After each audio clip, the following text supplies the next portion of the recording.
anjos da guarda, guias espirituais, consoladores, protetores, amparadores e até animais de poder. Será que essas entidades existem e estamos sob sua proteção? Será que seres de outras dimensões têm a missão de vir aqui para nos acompanhar e nos proteger? Venha comigo, entre aqui, e vamos descobrir isso neste vídeo. Pode entrar.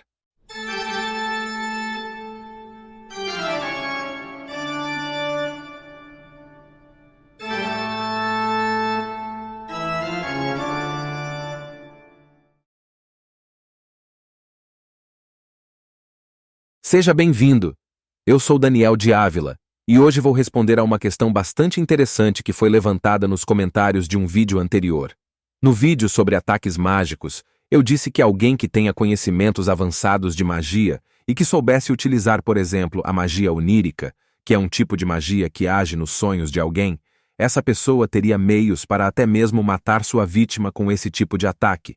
Nos comentários do vídeo, alguém perguntou se não temos ninguém que nos proteja desse tipo de coisa, ou seja, estamos sujeitos a ataques que podem nos eliminar, mas estamos totalmente desprotegidos? Não há anjos da guarda, nem guardiões das torres, nem mentores, guias, protetores. Enfim, não tem ninguém nos protegendo de coisas assim? O misticismo, a religião e as doutrinas espirituais deram às pessoas a ideia de que existem níveis e camadas de proteção, e que estamos cercados de diferentes tipos de entidades que teriam a missão de nos proteger, tanto física como espiritualmente. Mas me permita lhe dizer que isso não é verdade, ao menos não do jeito como isso é explicado.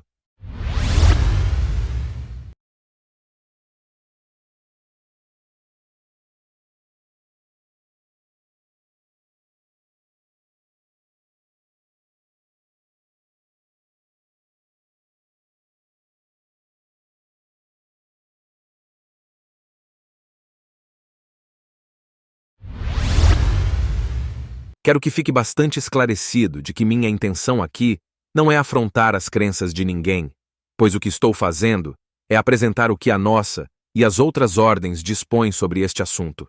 Mas você fica livre para assimilar o que exponho aqui, ou então continuar com as suas crenças atuais, e enfim, faça o que parecer melhor para você.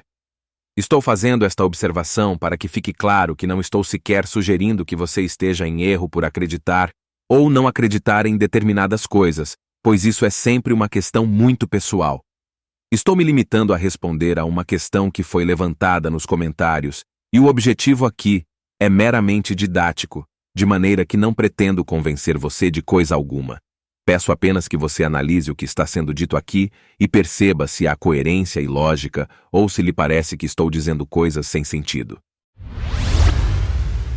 Assim sendo, sobre esse assunto, a alta doutrina de Argantos diz que o ser humano é espiritualmente uma entidade não tutelada, ou seja, trata-se de um tipo de ser que atingiu um nível mínimo de autoconsciência, que faz com que não seja mais necessário o acompanhamento por parte de seres mais evoluídos. Houve um tempo em que os humanos deste planeta não tinham ainda o nível mínimo de esclarecimento e eram como crianças pequenas, e para eles era preciso haver acompanhamento, porque se assim não fosse, havia o risco de não conseguirem sobreviver para a fase seguinte. Quando o nível mínimo foi atingido, os acompanhamentos deixaram de ser necessários, pois que a partir daquele ponto, o ser humano podia tomar conta de si mesmo. Apenas a título de ilustração, esse evento foi como o que diz na Bíblia, que a partir daquele momento, o homem despertou e conheceu a ciência do bem e do mal. Em outras palavras, houve um momento em que o ser humano perdeu a inocência e passou a ser integralmente responsável por seus próprios atos, e isto dispensava a necessidade de proteções e acompanhamentos. Me permita agora fazer uma brevíssima explanação sobre memória genética, porque isso vai se encaixar no contexto mais adiante.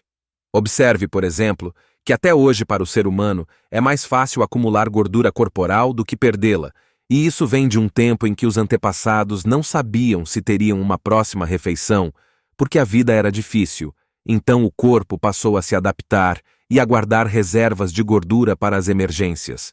Outra coisa que foi herdada é o consenso geral que, ao se deitar, os seus pés sempre devem estar voltados para a porta e jamais a cabeça.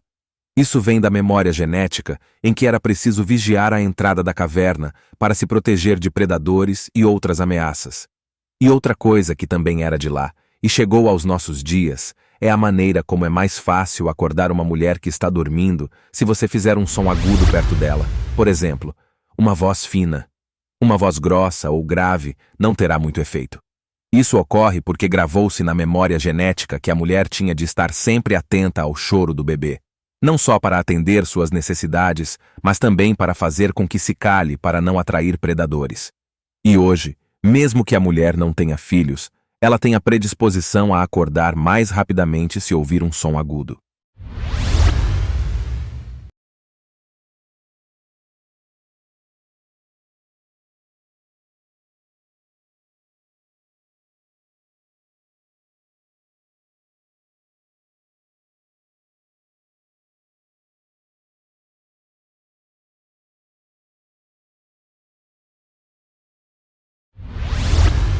Aqueles homens dessas épocas se comunicavam mentalmente entre si, não apenas porque não tinham ainda uma linguagem organizada, mas porque era preciso e imprescindível que se comunicassem entre si para avisar de perigos e se organizar nas caçadas. Na medida em que aprendeu a se comunicar de outros modos, essa habilidade telepática foi se perdendo, e hoje o que resta dela é a glândula pineal, que, se estimulada da forma correta, ainda funciona para essa finalidade. E ocorre que nesse período os homens sabiam que contavam com um certo tipo de proteção ou ajuda, e o instinto lhes mostrava que existia algum tipo de presença que seguidamente os ajudava de algum modo, e então eles passavam a ser agradecidos a alguma força superior quando eram salvos de algum perigo ou quando as caçadas eram bem-sucedidas, e nisso foi-se criando uma espécie de culto ou devoção a forças ou entidades superiores que eles percebiam que os amparava, embora não pudessem vê-las. Em certo momento, o homem já não estava mais em risco de extinção premente. Já havia se organizado tanto em linguagem como em comportamento social, e tinha claras noções de certo e errado. Já podia começar a se virar sozinho, e então não precisava mais desse acompanhamento ostensivo de até então. Vamos aproveitar que a conversa está boa e deixar aquele like que você vai esquecer se deixar para depois. Deixando seu like, você me incentiva a produzir mais vídeos como este. Clique para que eu saiba que você aprecia o meu trabalho.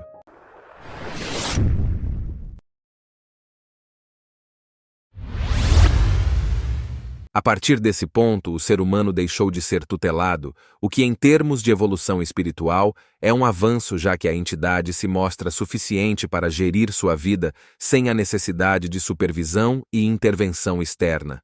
E chegamos aos dias de hoje, onde a memória genética ainda mantém nas pessoas o sentimento de que há quem nos vigie e proteja. Mas a vaidade humana é sempre surpreendente, e é aí que achamos que a crença dos neandertais de que existiam deuses protegendo parece coisa supersticiosa e absurda, mas achamos perfeitamente plausível supor que existem anjos da guarda, mentores, amparadores e guias espirituais que nos acompanham, orientam e protegem. No fim das contas, é exatamente a mesma crença dos ancestrais, mas que nós demos um aspecto de modernidade para que pareça menos superstição e tenha uma aparência de racionalidade. Seja um homem que morava em cavernas, ou seja um homem que mora em um apartamento em um prédio de 80 andares, ambos tinham e têm um sentimento íntimo de acreditar que há seres superiores que têm a missão de nos dar proteção contra ameaças visíveis e invisíveis. Se você quer que eu me alongue sobre este tema, deixe isso registrado nos comentários, e aí poderei ser um pouco mais didático. Da minha parte, devo acrescentar que não é que não existem entidades que poderiam fazer esse papel de proteção, orientação e amparo. Ocorre que essas entidades não têm nenhum dever ou obrigação para com os seres humanos, mas por arbítrio próprio e por circunstâncias que só elas sabem exatamente quais seriam, ocasionalmente podem exercer essas atividades em relação a alguns humanos e em circunstâncias pontuais e por tempo bastante limitado. No mais, elas não têm nenhum dever estabelecido para cumprir junto à humanidade, pelos motivos que explicitei anteriormente. Ou seja, a atual humanidade já não precisa ser tutelada, o que não impede que vez ou outra uma entidade assim exerça atividade aqui. Mas há outras situações em que existe essa proteção em tempo real. como por exemplo o que ocorre com as ordens iniciáticas. Cada uma das 5 ordens tem sua egrégora de proteção, que protege não apenas a ordem em si, mas também aos seus iniciados, porque eles foram marcados pela egrégora no dia da ordenação desse iniciado, onde a egrégora estava presente e tocou nele, estabelecendo um elo permanente. Apenas a título de ilustração me permita lhe contar uma breve situação. Há cerca de 3 anos eu tive uma extensa conversa com um amigo a respeito de telepatia, seu uso correto, formas de ativação, restrições e outras coisas. Uns 4 dias depois ele me telefonou para perguntar que bruxaria usei em cima dele, e aí ele explicou que depois daquela conversa, ele resolveu tentar contatar a mim através de telepatia, seguindo as instruções que passei, mas que a partir daquilo as coisas na casa dele estavam em total confusão, e eram lâmpadas queimando do nada, aparelhos deixando de funcionar, os animais da casa se comportando de modo estranho, um clima bastante opressivo no ar, uma dor de cabeça que não cessava e até pesadelos. O que aconteceu foi que ele não tinha me avisado, nem tinha minha permissão para tentar me contatar daquela maneira, e ao fazê-lo, a egrégora da ordem identificou aquilo como um ataque, já que se tratava de alguém tentando entrar na minha mente sem permissão.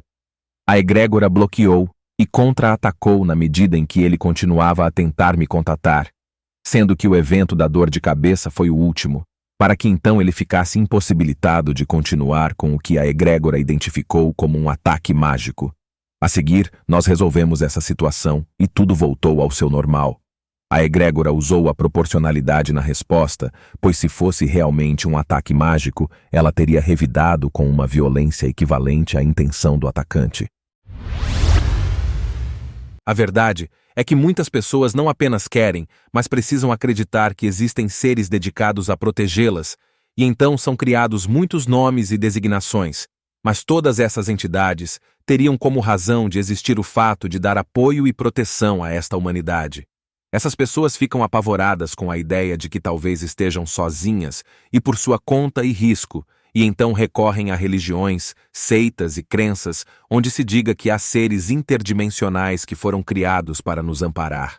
Essas pessoas não são do tipo que tem medo de tudo. Elas são pessoas que têm medo do nada, do vazio.